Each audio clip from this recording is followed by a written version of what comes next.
Live on Joy 99.7 FM. This is Ghana Connect. And welcome, really.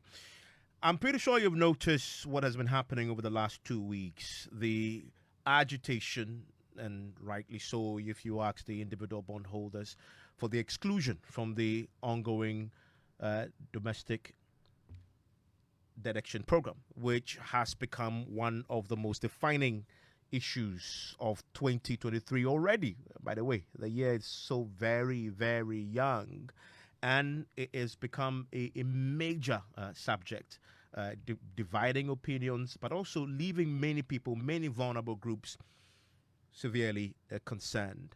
But at the heart of this, as you heard Chairman Sabunsu, who is a majority leader in Parliament, express, he believes the current deduction program in its current form, if it is executed, will wipe out the middle class because there is a firm belief that the significant number of those individual bondholders fall in that demographic. They are middle class individuals or lower middle class individuals. And you've seen the power that they've deployed, the force that they've put to this, to get the finance minister to finally call a meeting and announce that he's ready to make concessions. That is the force, that is the power that the middle class wield in this country. But often, the middle class has been accused of not doing enough activism to get positive outcomes that benefit the entire society. But the accusation is that the middle class often only steps in when the thing directly affects them. And so tonight, let's have a conversation with people you may define as middle class individuals themselves. How can this force that was deployed over the last few weeks and still being deployed, by the way, exerting a lot of pressure on the system to listen and to the concerns? And remember, a lot of the individuals affected, not all of them you will say are wealthy. They are significantly underprivileged, vulnerable individuals in that bracket of individual bondholders, like the many you've heard on this network, Joy 99.7 FM, who can't buy medicine, who say they're going to pitch camp at the bank until they are paid, and that this is a death sentence for them. There are many vulnerable individuals who are going to be affected, and the powerful group of middle class is fighting on all of their behalf. And so, how can we sustain this beyond the fight over the domestic debt exchange? How can we sustain this, and how can the middle class, consistently exert that pressure on the system to get better outcomes for all of us? That's a conversation we're having tonight on Ghana Connect. And by the way, I'm connecting tonight with people who know how to exert that pressure. Felicity Nelson is connecting with us via Zoom, I believe. Hello, Felicity. Hi, good evening. How are you? I'm doing great. And you know, Felicity is the activist and community organizer, Fix the Country. Oh, my good friend, who is definitely top of the tree when it comes to the middle class group from the UK, comes into the Ghana in and out. And also, he's on the radio in London. Look for him. He's Force joins us on Zoom right now. Hello, Force. Happy New Year to you. Happy New Year, Evans. It's very good to speak to you again, and good evening to all your listeners. Happy to be on your network once again. Yeah, and first, tell us, and for those of us, for those who may be flying to London soon, your radio station, what is it called again? Well, at the moment, I'm yo-yoing. Well, how about we say I'm taking a sabbatical? Oh, A you have. sabbatical. Just like you did some time ago. You remember? Oh, yes, I did. Oh, well, I understand that. Anyway, I'm happy that you're joining us and connecting with us tonight. Thank you, Force, again. Kilsing is a Ghanaian, joins us on the telephone on Zoom as well. Hello, Kilsing. Hello, Kilsing. Yeah, hello, Evans. Kilsing, great to have you connect with us. Great, and this is the voice I love to hear always on Ghana Connect when she joins. Deep, Carlo Olympio, corporate lawyer, founder of Agency 77, and a business advisory firm in Accra. Look for them. And Carla joins us and connects on the phone. Hello, Carla. Zoom rather. Hello, Carla. Hi, Evans. Good evening to you and to my fellow Ghanaians. I like that. That sounds like somebody I know. Thanks for connecting. Listen, I want to start this conversation by speaking to one man who has been at the forefront of this campaign in the last couple of weeks. lawyer Martin Kpebu. Hello, Mr. Kpebu. Thank you for your time here on Ghana Connect. You're welcome, Evans. Great to have you.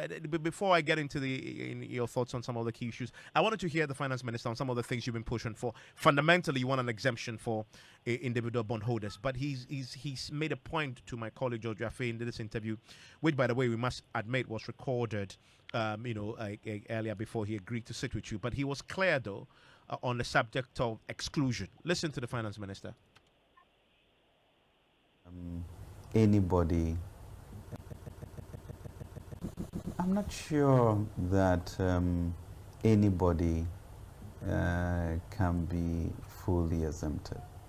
But George, note that it is voluntary. But we get the understanding that if you don't sign up to this program, if we as a nation in totality fall below what we think is an 80% threshold for signing up, we have a problem. It's not you, George, you have fear or whatever. The cumulative effect of having a significant proportion of this 137 billion not being tendered in brings the country into jeopardy, given what we are hearing and thinking through the current formulation of what we have. I don't think first of all, we as a nation cannot afford a total exemption. We as a nation cannot afford a total exemption. Martin, what do you say to the finance minister on this? Well, so Evans, to be clear, as you stated earlier, these comments were made by the finance minister before our negotiations started. So it means that these comments don't reflect his final position on this matter, right? So, and let me say that, so subsequent to these comments, as I mentioned, we sat with him and we advanced arguments to show that individual bondholders cannot shoulder any further hardship by way of inclusion in the program, right? And he bought our arguments. He bought them, right? And then what he did was that he asked us to come to a technical committee. That's to say, we should bring representatives to a technical committee and to further elaborate the cuts we're advocating for. So the argument that resonated with him was our call for government to cut back on expenditure. I know the whole nation is bought into it because we all seem to have built a consensus around that theme, that one of the surest way to go about this is to cut back on expenditure, because that one, we control expenditure. Yes, and especially we mentioned some part of the capital expenditure and also the recurrent expenditure. So having bought the argument, and we are confident that we'll be able to show all the areas to cut, I think that the finance minister's comment should not be taken as his final position on the matter, because a lot has since happened. Yes. To be clear, the position remains unchanged. Exempt individual bondholders completely. Absolutely, Evans.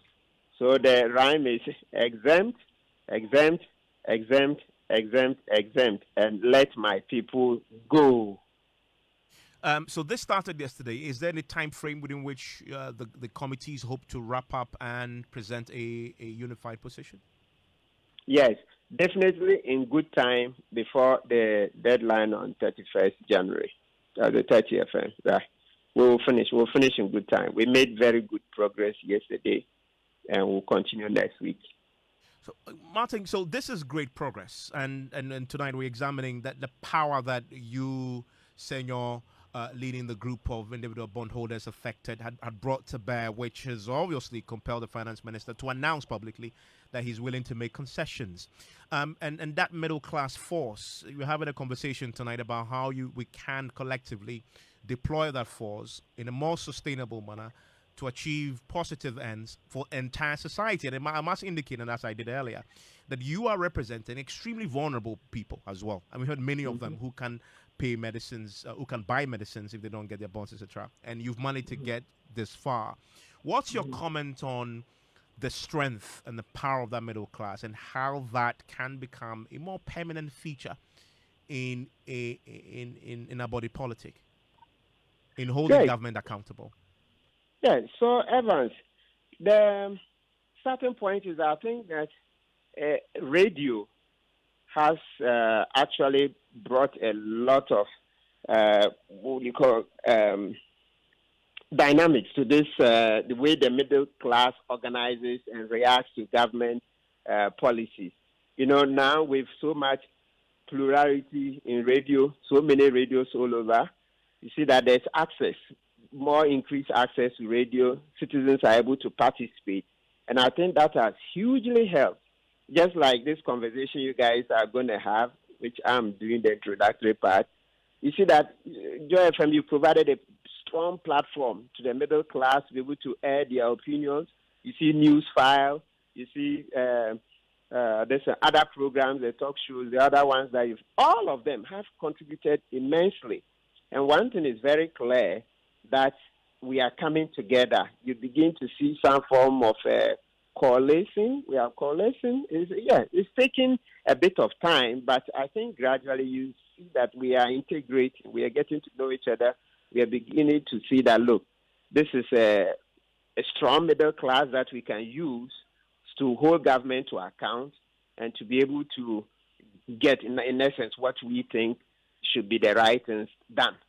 But let me quickly mention that, in the 70s, the TUC organized into a political party, but it didn't survive. So perhaps we should dig and see what happened. Yes, organized labor formed a political party. Maybe they were trying to copy what happened in the UK, the Labour Party in the UK, I guess, but it didn't survive. So let's look at it and see all the pitfalls, you see it, so that we don't repeat them in Ghana. Because you can see that we are really tired of the political class. They've taken us for a ride for far too long.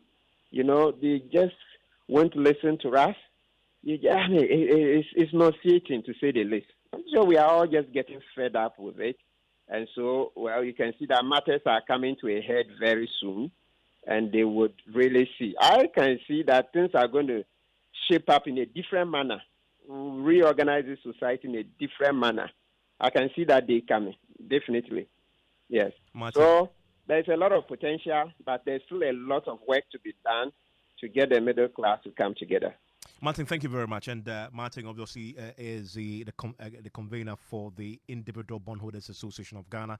They had formed a coalition with the Individual Bondholders Forum, and you see the progress they've made so far on that matter alone. So how do you achieve the multiplier effect, get this on a bigger scale? On other issues as well that affect everybody else, particularly the vulnerable, without a voice, without the same power, without the same brain force and resources. Carla, let me start with you on that conversation. So first of all, I want to start the conversation we are having. I get a sense is based on a certain assumption, which is that the middle class can really be a force, and a potent force at that. Is that exaggerating their power, or it's actually reality?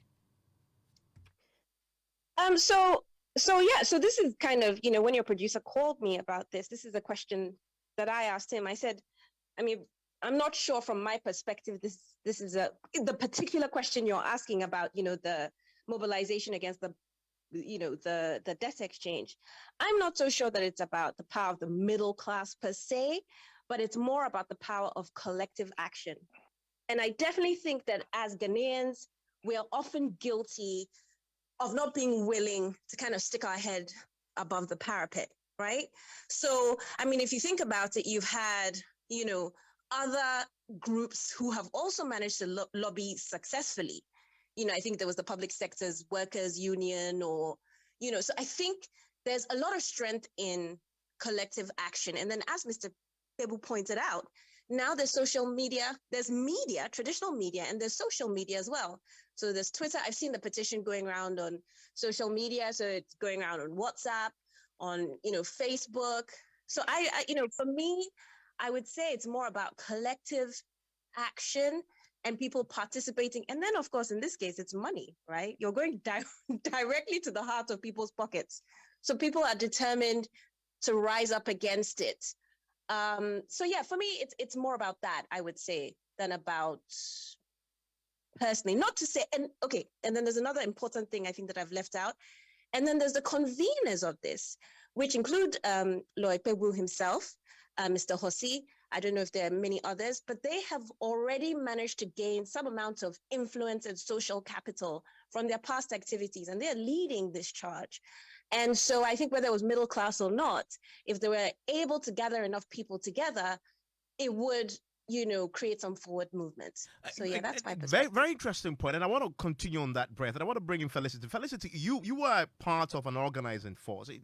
And Carla says it's about collective action. However, doesn't it matter who is leading the mobilization of that collective force and the resources that they can master and bring together to get everybody else to come to the table? And hence the middle class question comes in. Absolutely. I think that, we can't discount the fact that, people like Martin, Senor, as Carla said, they have some level of social capital. However, you see how quickly they were able to even create a platform for people to, like, for the the parties or the independent bondholders to kind of join this platform, create the website. The fact that they were able to do this already shows you that they're in a position of privilege. Like, if this was an issue affecting people, like, maybe more of the masses in terms of like people of a lower class, maybe a working class issue, maybe, I don't know, masons or carpenters, how quickly would they be able to do the same things? How quickly would they be able to get a website together? How many people will be able to sign on to such website? How many people will have access to the internet, can pay for internet access? All of these things are barriers, and they're real barriers. So once you have a middle class issue being led by, kind of leading thinkers within the middle class space when it comes to like the civil society space, then of course and the reality is there's a level of proximity to power. These people have sat on boards. These people have been, some of them run think tanks which have consulted for government before on different. They've been on committees with these people, so there's some level of proximity. So when they speak, they're more likely to listen, as opposed to like the average Joe who just kind of gets up and says, okay, I want to do this thing. Nobody knows them. The fact that the government will quickly even want to organize a meeting. How many people have not, gotten together and said, oh, yeah, there's that issue, there's this issue where, we want to go out on the protest, we're angry about this. How many times do we see the government reach out so quickly, so urgently to engage with these people? We don't see that, so that we can't deny how their privilege is working in their favor. It's not a bad privilege on its own. It's not necessarily a bad thing. It's what you use it for, right? And I just want to also say that I'm proud that finally the middle class in Ghana, some of these people have continued to be vocal, some less than others. I'm even talking about the people even leading this particular issue. And the reality is that sometimes I think that the middle class is a bit delusional about their proximity in terms of like how rich they are. And the reality is that in Ghana, most middle class people are probably like one illness away from poverty. One a ridiculous school fees increase away from having to pull out all their kids from that particular school. So they seem to be, because they're friends with these people and they converse with these people, they think, and with the upper class and the people in political positions, they think that they are those people and they forget their position. So when a lot of things are happening, they're extremely quiet because they think, oh, well, this doesn't affect me. And finally, they've been quiet, and suddenly it's at their door, so they need to speak up. Very interesting points there. Foss, what do you make of that? Well, thank you very much, Evans. And I really do concur with some of the points she's raised. And unfortunately, I just think that Ghana's got to a stage where, even though we've always known about the force that the middle class weigh or they carry, they will a big force in Ghana, because whatever they do is what we call the trickle-down economy. Whatever they do affects what goes even lower and upper classes as well. But unfortunately, the government or institutions have been taken for granted in that matter. And she spoke about consultation and think tanks. This is something that is very, very effective, and I can speak on my experiences in the UK, where think tanks are always at the forefront of policies and government engagement. And yes, not all the time listened to, but most of the times they're part of policy making and they're part of decision making processes from government. The bit that beats me when it comes to this particular topic that we're talking about, this situation that we're talking about, is how long did the government consult the people on the ground before they make these decisions? Two, and who were those think tanks that they consulted? Because in the UK, for example, when they're doing things like that, it's put in the public domain, so everybody knows about it. So people can actually be part of the process. Yes, the people leading these are what you call, they're well known in society, but did they even know about it before it got to this stage? That's the question. That's the question that beats me. I just think that yes, we have a very big force in middle class sectors in Ghana. However, for them to be very, very effective moving forward, for them to be able to hold government to account at all times, not sometimes, because the middle class encompasses a very big labor force, whatever you call it, businesses, they're all classified as middle class, but they have respective heads in the UK where they can all sit together and speak regardless of partisan politics, positions, and all be listened to at the same time. If we don't get that in Ghana, what you're seeing now will be a one-day wonder. And that's a very important point. Kilsing, how about that fear that what we are seeing, the power that the middle class is now deploying, may become a flash in the pan? Hello, Kilsing. Please unmute.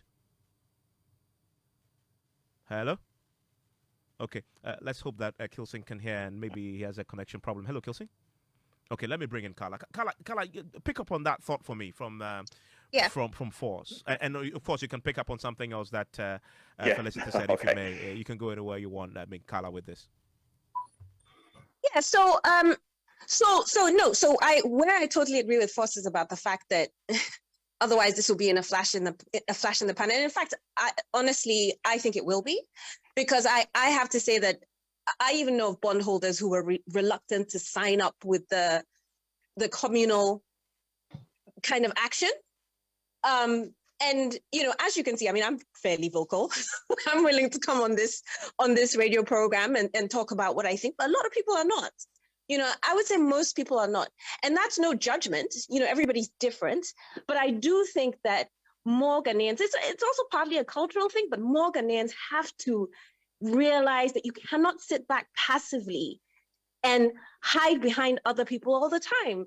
And it's so important. Yes, I think the middle class has power when they mobilize, but, people are very often afraid to speak up for fear of losing what they do have, right? And I think in this instance, people have realized that if they don't speak up, they'll lose what they have anyway. But I think that this applies all the time, and not just to when your money is going to be directly affected.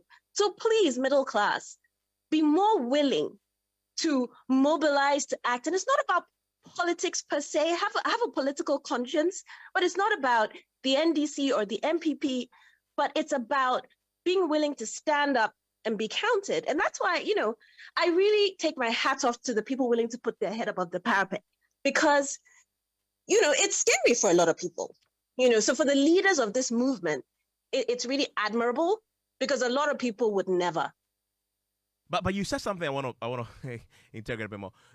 There's some bondholders who would not still sign on to the individual bondholders forum, although their funds, their very livelihoods will be wiped out, and they still don't want to fight. They still don't want to fight. They want to join, but why? Why? And this that person may be a but why is that? You see, I can't answer for them, but I think it's a couple of things. Firstly, relying on other people to fight on your behalf. I don't know, maybe thinking that they can pull some individual strings behind the scenes. I don't know, but that's why I'm saying that it's important to take communal responsibility and to be willing to risk a little bit, for the good of everybody else, including yourself. I really think a lot of the reason why a lot of the middle class have rallied is purely because it's affecting their pocket. I'm not sure it will apply in many other situations. There will always be the people who are going to go into politics, who are going to lead. There will always be those people. But I think that the vast majority, I think it's a flash in the pan. This is what I say. Felicity, Evans, first if I gone, may. first gone. Evans, if I may, because yes, I really, really, really agree with what Carl is saying to an extent. Because I ask these questions all the time. I've been to Ghana and I've seen loads of horrible things happening in Ghana. I've seen loads of injustices happening in Ghana. And I ask this question all the time. How many times have we gone and done documentaries? And when I say we, I'm talking about the media. Gone and done documentaries looking at Kolebu, teaching hospitals, and people go, oh, well, I'm not sick at the moment, so it doesn't affect me. Wait till you get there before you act. It'll be too late. And I remember, Evans, I remember on this program, I said this, if we do not create the attitude of getting a think tank that actually thinks about the welfare of the nation, forget about 8 years, 4 years of a political party, the long term, looking at things that will really help the people, the average Joe in Ghana, we are not doing anything about that. Yeah. Because we're not going anywhere. Yeah, absolutely. Carla? In the UK, we have people who sit down and plan 100 years, and they're not going to be around in 100 years. But think about the goodness of the people they're leaving behind. And in Ghana, just like Carla said earlier, people will not sign to it because they're worrying about, what if this person find out that I've actually done this? What are they going to say about me? Are they going to have a meal with me? We can't put those little petty, and I call it petty, we can't put those little petty, selfish. Let me keep quiet, Evans. Thank you. Felicity, but Felicity, do you identify with any of the things that you've heard from Carla when you were leading with your other colleagues? Fix the country. People just didn't want to join. It was a struggle to get people to say, I think I want to lend my shoulder to the wheel. Yeah, and actually, in the middle class, actually, they're probably the ones who are mostly, I find, mostly. Sorry. Yes, Felicity.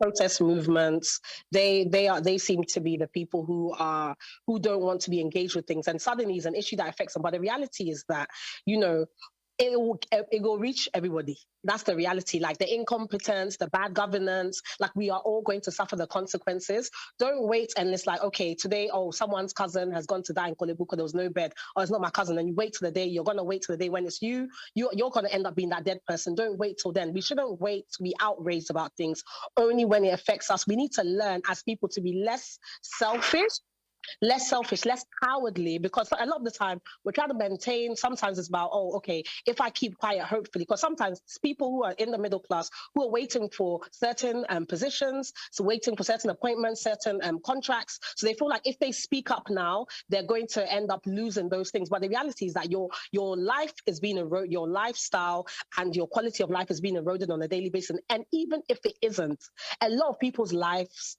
are being eroded. Their quality of life is being eroded on a daily basis, and you have a duty.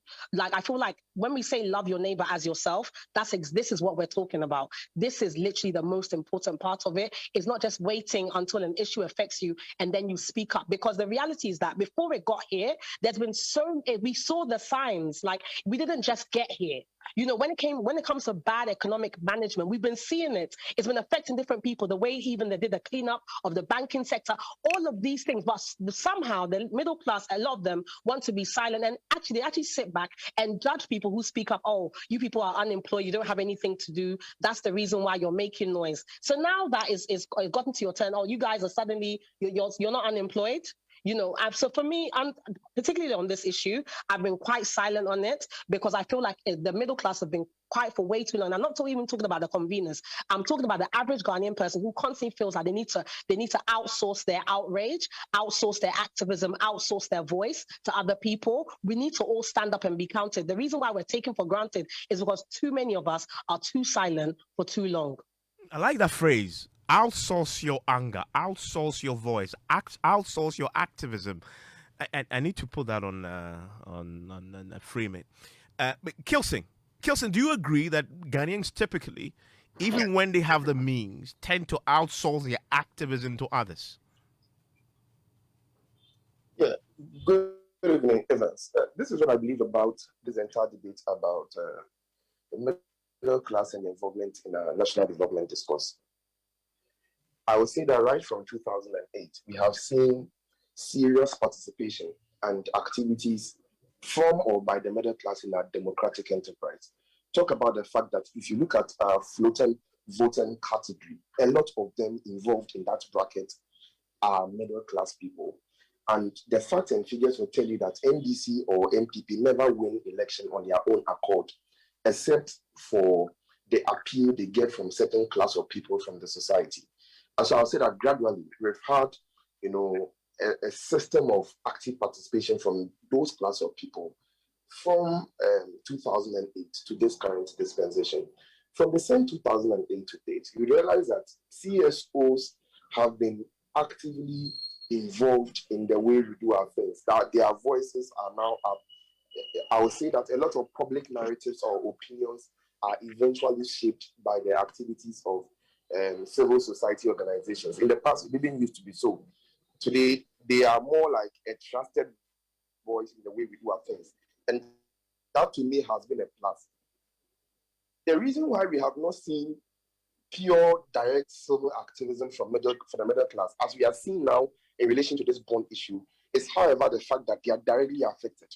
That is why ordinarily they will come up and speak, because government literally has dipped its hands into their pockets. That is why definitely they have every right to come and back and show concern about how the economy is managed and all. If you look at the way our social structure is take a look at pro-poor policies and how they are handled in the country. For example, school feeding program. It is very, very terrible and woefully run in this country. You, Joy, and you and the other media colleagues have run documentaries on how effective these social interventions have been. You look at the quality of delicacies that are served, and it's seriously a cause to worry.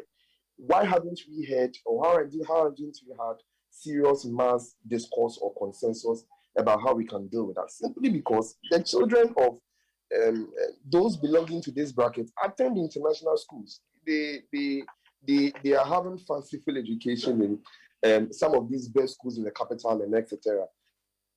There's absolutely no reason to talk about the quality of food affecting millions of basic school students or public school students in Ghana. We have not heard so much of public concern about that. The reason why sometimes we hear,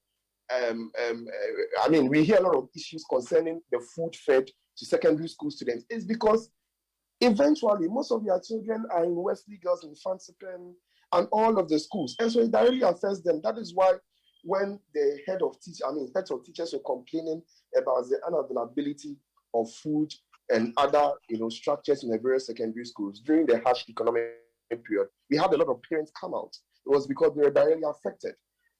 So the issue is that it is only when they bear the harsh brunt of an economic policy that they come to speak. Must stop. If we want to build a collective consensus system, then that's good. But it would appear that it is only when a policy doesn't favor those in the social bracket or social category that they come and speak. And so if we really want to define the politics of middle class and political activism in Ghana, then we must look at things from a broader perspective. How the middle class can be a legitimate voice for the poor, for those in the those above the category of the poor, the middle class themselves, and eventually the rich, because the rich also suffer. Such economic policy of bond, debt restructuring, whatever, would definitely affect them. In this country, when the Honorable King Japan mentioned that he lost an enormous sum of $12 million as a result of the economic downturn. In fact, he's a rich person. He doesn't belong to the middle class. Neither does he belong to my class. But he complained. It's because it affected him. So if we can look at the middle class becoming that legitimate voice for all manner of social issues, speaking for the poor, speaking for themselves, and eventually speaking for the top 1%, then we'll be able to have the society that we want to see. Other than that, it would be a merry-go-round affair where these same middle class people would find some sort of political attachment. Political brand themselves with some political identity going for it, where it would appear that a section of middle class belonging to a certain political party speak against certain government policies because it affects, that particular government and enhancing the political fortunes so of their government. So I get the yes, Force. Evans, and that's the point I was making earlier on, that it's important that we got a think tank that is non-political, all encompasses. So we have Kaya Association lead part of it, we have Carpenters Association lead part of it. If they will have a form of communication that actually helps. For example, in the UK, when you're going to build a house, you have to be part of the building association. There are labor rules that you have to go by, and then those people work with the fire service, because the fire service have to. Yes, we have problems, but at least when we know where the buck stops, and it's very, very important for the middle class to be taken seriously. It should stop being a one-day wonder when it all hits them, because we are all Ghanaians, and if we do not act like Ghanaians, looking for the common good for the average Ghanaian. And I don't say the rich Ghanaian, I don't say the poor Ghanaian, the average Ghanaian. We are all Ghanaians. If we don't look for the common good for the Ghanaian, we've lost. Okay, so it will be, as Carla is saying, it will be a one-day wonder, because once their pocket stops being hit, they go back and hibernate. Okay, so let's yes, hello. Wilson. Yeah. So there's one important point I also wanted to raise. With the kind of economic growth we've had over the past 30 years in our republic, you realize that a lot of people have moved from the lower class to the middle class because of education, because of the expansion of the economy, because of a lot of factors, numerous factors. And so it is very possible that in one Ghanaian home, or in every Ghanaian home that you count, you definitely have somebody who has risen to the status of middle class and probably extends benevolence to members of the family. So in effect, every family, or relatively, every family or group of people have somebody who has reached that status and is able to help empower others economically. Others who fall below them. And so with such a policy, you realize that if one is affected, it affects all. However, dominoes effect. However, there's this one important point I want to make. If the middle class is able to build a legitimate voice for itself, it would be able to gain that public currency that it is seeking. Probably even more vociferous and active, and more, and stronger even than the TUC. Because they would come from an independent point of view, definitely without any form of political cohesion or whatever.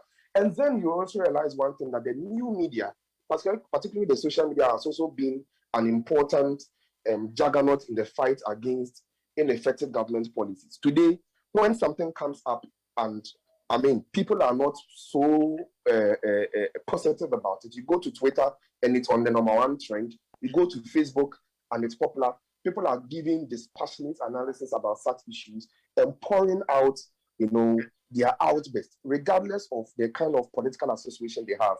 And that is not only pertaining to the fight of the middle class, but generally, I would say that there has been a certain sense of political awakening and consciousness in the way we run our democracy today. The ordinary university student on Twitter who always lashes our government hasn't gotten to the status of the middle class, but does that dispassionately on the grounds of how they feel the government of the day should conduct itself. Yeah, and I want to ask this. It may be controversial, but I have to ask this. And Carl, I'll start with you.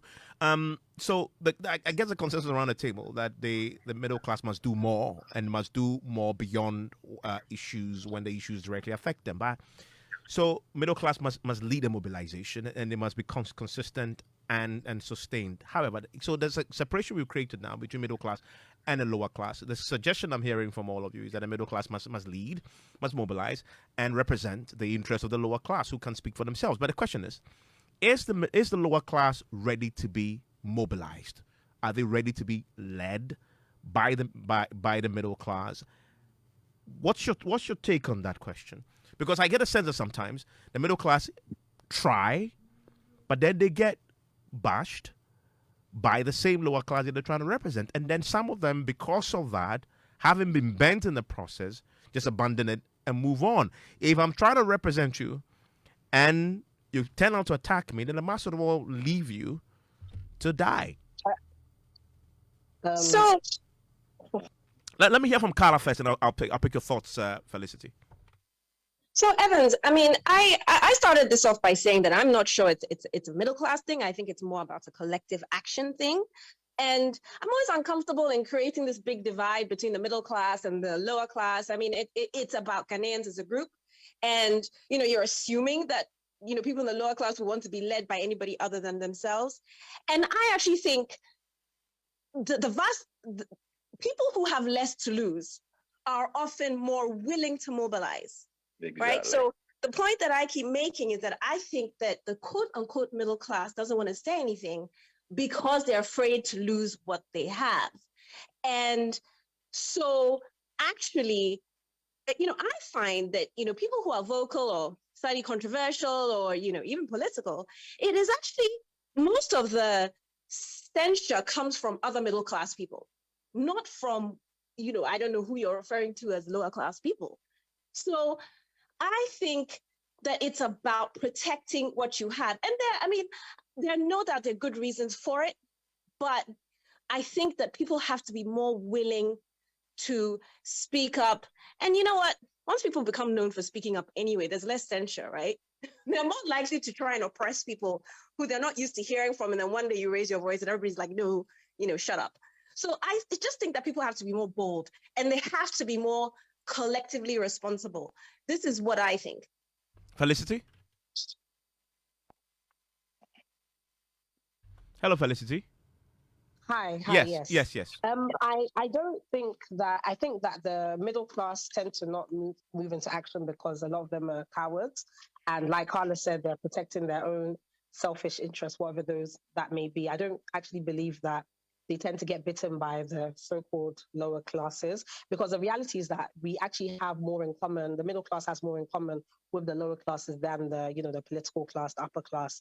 So, and I think the people of that who don't have the voice, who are not as literate, who don't have access to media, they appreciate those efforts. But the reality is that you don't speak over them. You must listen to them and also amplify. So you use as middle class people, you should actually use your position to also amplify their voices, not speak over them, not always speak for them. Let them speak for themselves, because they also have a lot to say, and you do not really truly appreciate their lived experiences. So it's not just even if you're an activist, it's not just about you always speaking for them. It's also passing the mic, saying, let's say if you want, let's listen to them, because sometimes there's so much insight that they can provide to the conversation that we don't get if we're always speaking over them. Yeah. Absolutely. Don't be patronizing of people because they have less than you. So let me ask then as we wrap up then. So all of you agree that having the middle class a bit more in the public conversations and in the activism space is good for everybody. It's good for society. So how do we get that happening in a more sustainable manner? Kilsey? How do we capitalize on this mobilization around the domestic detention program for a more sustained engagement on other issues beyond the domestic detention program? All right, so Evans, the blunt truth is that those who are the conveners of this particular controversy are already known public voices. The likes of Senior Hosi and Senior Martin Bedu. I mean, they have been spearheading public advocacy since time immemorial. And so that is nothing new. But then what we have to do is to look at how we can grant our CSOs more audience on controversial public issues or issues that really have direct impact on the citizenry. And so if I say more audience, now a lot of the political parties are beginning to see the advantage of CSOs and aligning with them so they can do the agenda. And so eventually you have a CSO largely or widely backing at government while in opposition. And then the government comes into power and it's like their voices are missing. We've seen that before. We've seen that in Occupy Ghana. We've seen it in other civil society organizations. And so you really cannot tell how genuine they are. But I feel that the media is able to see through genuineness and, fakery. And so, that's the best thing. Already, Martin Kpebu has been doing his best. He has been spearheading, fundamental human rights of people. Senior Hosi has been talking ever since. I remember his infamous speech he made in the University of Ghana when he said that the university was producing Dutch graduates and all. I mean, we all loved it, despite how blunt it was. And so the best way to sustain this is for the media to involve them in public conversations. Okay. Kielson, because of time, I just want to get the thoughts of others quickly before I wrap up on the same question. Force, how do you sustain this? It's just by basically lifting what they've done now and keep going at it. And I always say that it falls back to the media.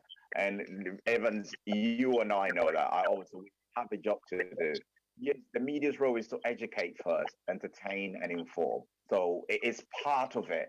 And if the media can actually educate all classes, all Ghanaians about the realities on the ground and get government involvement and give government a platform to actually say what they are planning to do and the reasons behind it, then we can actually move forward. And the middle class will be part of it. And we're all Ghanaians. So we need to look out for each other, not wait till when only it affects us. Felicity, how do you sustain this? Yeah, I just think that the most sustainable way is for us as Ghanaians to recognize the fact that our silence will not protect us. We all have a responsibility to ourselves, to each other, to, stand up and be counted. And we cannot wait. Always, we can't leave these things to people like Martin, to people like Senor. We cannot leave it to people who even do protest movements. We can't leave it to them. All of us, every voice is important. Even you talking to your house girl, the mason in your house, someone in your office about what's going on. And all of us have a responsibility. So we should never think we should wait for the leading voices. All our voices matter, and all of us must add our voices. Carla? Yeah, so like I've been saying, and one thing I totally agree with Force about is the difference in, kind of even civil mobilization in a place like the UK. So, something that we talk about very often is the lack of greenery in our urban area. Like in Accra, they cut down trees, and it's, sometimes if you're hungry, right, you don't have time to think about that or think about long-term consequences of certain things. In a place like the UK, they will organize in their neighborhoods and ensure that the trees along the avenue are protected. Middle-class people here, I know some people who are, but the vast majority won't. And this is the kind of thing, you don't have to be a politician, but get involved to protect the things that your particular group can protect. That's what I would say.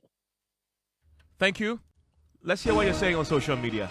Tema Guy Fox says, indeed, the Ghanaian middle class is the most hypocritical group in the country. We all know that if for anything is the middle class that should best appreciate the need for constitutional reform in this country. But how many of our middle class have stood behind the demand for constitutional reform in this country, but they quickly arose when their pockets were touched?